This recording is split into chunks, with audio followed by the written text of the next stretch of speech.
मासिक धर्म पीरियड्स गोलियां खा के शरीर पर अत्याचार न करें। साक्षी की नई नई शादी हुई। बहुत सपने थे उसके, जैसे हर लड़की के होते हैं शादी को लेकर, अपने जीवन साथी को लेकर, जीवन की नई शुरुआत को लेकर। पहली बार वो अपने ससुराल आई।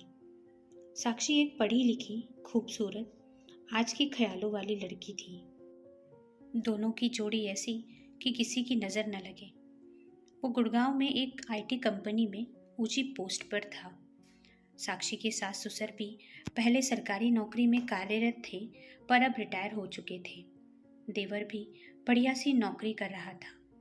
सब कुछ एकदम अपनी जगह पर सही सा था। शादी के दिन सारी विधि करते करते और घर आते आते बहुत रात हो गई थी।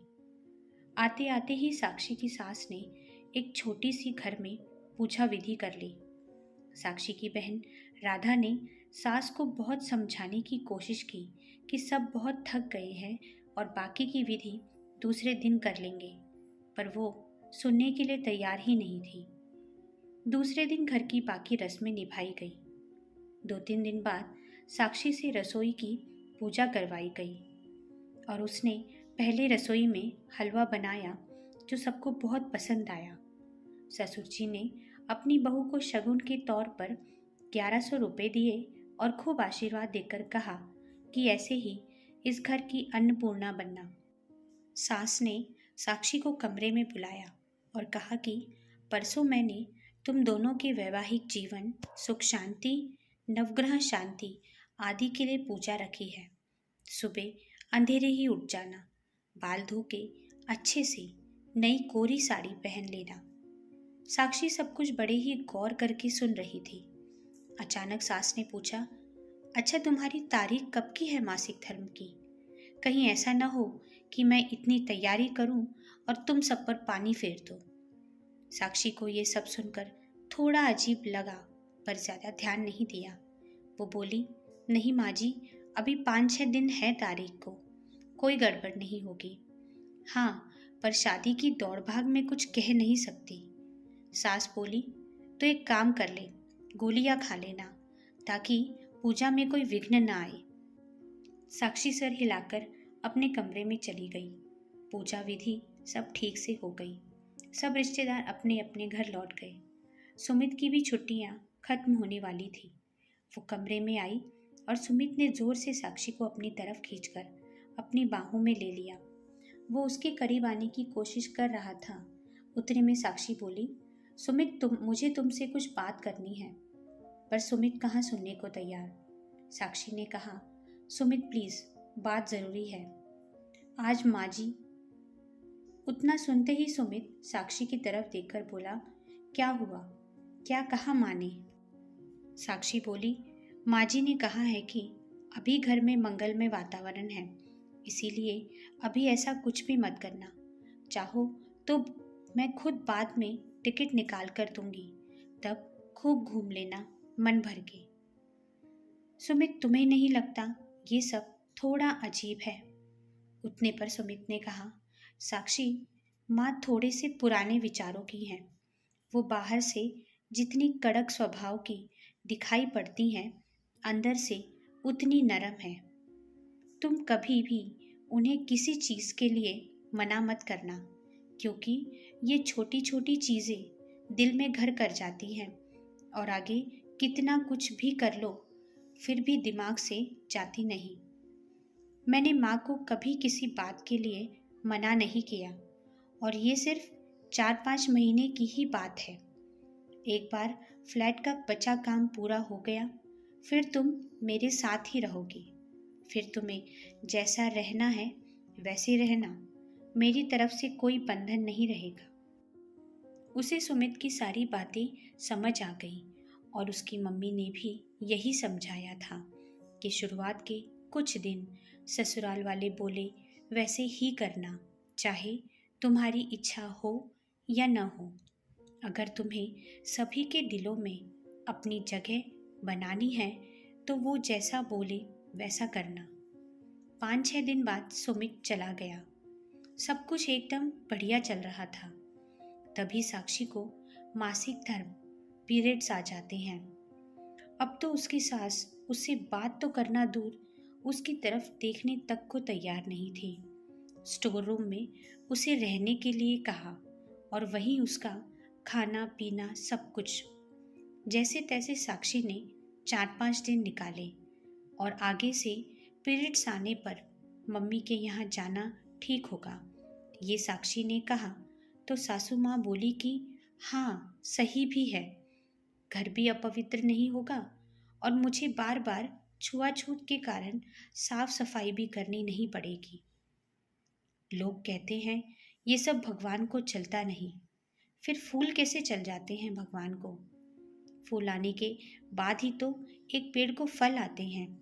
वैसे ही एक स्त्री का शरीर होता है। गर्भधारण करने के लिए मासिक धर्म जरूरी है। इसके बिना तो इंसान का जन्म ही नहीं हो सकता। जाने दो, मैं क्यों इतना सोच रही हूँ? मुझे कहाँ यहाँ रहना है, 4-5 महीने ही तो निकालने हैं। ऐसा कहकर उसने खुद को समझाया। थोड़े दिनों बाद कभी तीज त्योहार तो कभी कोई पूजा, कभी कुछ ऐसा कह कहकर साक्षी को गोलियां लेने के लिए कहा जाता और घर में लड़ाई न हो इसीलिए वो लेती रहती। उसका वजन बढ़ने लग गया था। समझ नहीं आ रहा था ऐसा क्यों। खाना भी लिमिट में था, एक्सरसाइज भी समय पर करती थी। चिड़चिड़ी बहुत हो गई थी और शारीरिक और मानसिक तनाव वो अलग। पर सुमित के पास जाकर सब ठीक हो जाएगा ऐसा सोचकर खुश हो जाती। कहते कहते साल भर निकल गया। अब कहीं जाकर वो सुमित के साथ अपने फ्लैट में रहने लगी। सब कुछ बढ़िया चल रहा था, एकदम मन जैसा। कभी कभी सास का फोन आ जाता कि अभी ये पूजा है और वैसी कोई बात हो तो गोलियां ले लेना। सुमित तो मना कर नहीं सकता और वो खुद को समझाती कि बस एक बार कहीं नौकरी लग जाए तो ये कहकर मना कर दूंगी कि छुट्टी नहीं मिल पाई और बार बार गोलियां भी नहीं लेनी पड़ेंगी। ऐसे ही छुट्टियों में दोनों घर गए। सभी नाते रिश्तेदार भी आए हुए थे। तभी सुमित की बुआ बोली, बहू हमें पता है तुम दोनों नए ख्यालात के हो, पर शादी के 3 साल हो गए। कुछ सोचा है बच्चों के बारे में या अभी और समय चाहिए? भाभी तो भगवान के हाथ धोकर पीछे पड़ी रहती, पर कोई खुशखबरी मिलेगी ऐसा लग तो नहीं रहा। और सभी उनकी तरफ देख के हंसने लगे। पर साक्षी को ये बात तीर की तरह चुभी। उसने कमरे में आकर सुमित से कहना शुरू ही किया था कि सुमित बोला, तुम चिंता क्यों करती हो? अभी हमारी उम्र थोड़ी ना निकल गई। घर जाके किसी अच्छे से डॉक्टर को दिखा के इलाज करा लेंगे। 2 दिन बाद वे एक अच्छे गायनेक के पास गए। डॉक्टर ने बैठने के लिए कहा। उन्होंने डॉक्टर की सारी बातें विस्तार से बताई। इतने में डॉक्टर ने कहा कि पहले मुझे साक्षी तुम ये बताओ कि क्या तुम्हें हर महीने पीरियड्स आने में कोई प्रॉब्लम तो नहीं होती?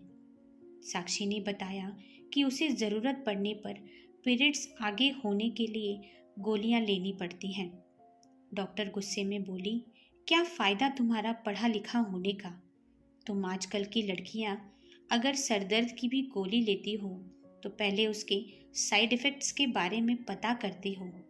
और तुमने तो साक्षी, मैं तुमसे क्या कहूँ अब? तुम्हें थोड़ी भी कल्पना है कि ये गोलियां लेकर इनका तुम्हारे शरीर पर कितना बुरा असर होता है? तुम्हारी फेलोपियन ट्यूब में ब्लॉकेजेस आ गए हैं इन गोलियों के कारण। और तो और शरीर में होने वाले हार्मोनल बदल के कारण तुम्हारी दोनों ओवरीज डैमेज हो गई हैं। तुम्हारे गर्भाशय में गांठें बन गई हैं। तुम्हारे माँ बनने के चांसेस कम से कम 90% तक कम हो गए हैं। फिर भी मैं कोशिश करूँगी। पहले गोलियाँ देकर देखती हूँ, अगर गांठें गल जाए तो, वरना तुम्हारा गर्भाशय निकालना पड़ेगा क्योंकि इन्फेक्शन भी फैल सकता है। ये बातें सुन सुनकर साक्षी के हाथ पैर ठंडे पड़ गए थे। सुमित का भी यही हाल था। उन्होंने सोचा भी नहीं होगा कि इसका परिणाम इतना भयानक होगा। वो गुस्से में उठी और डॉक्टर से बोली, मुझे पता है मुझे ये नहीं कहना चाहिए, लेकिन आप बताओ मुझे ऑपरेशन के लिए कब आना है। डॉक्टर बोली, आप ये क्या कह रही हो मिसेस साक्षी? और नहीं तो क्या, न गर्भाशय रहेगा, न पीरियड्स आएंगे और न मेरे कारण किसी का घर अपवित्र होगा। सही कहा ना मैंने सुमित? और वो वहां से चली गई, सुमित की राह न देखते हुए। सुमित के पास इसका कोई जवाब नहीं था। आज हम 21वीं सदी में जी रहे हैं। छुआछूत, अपवित्रता, ये सब बातें पहले हुआ करती थी और औरतों का अलग बैठना, उसके पीछे भी अनेक कारण थे।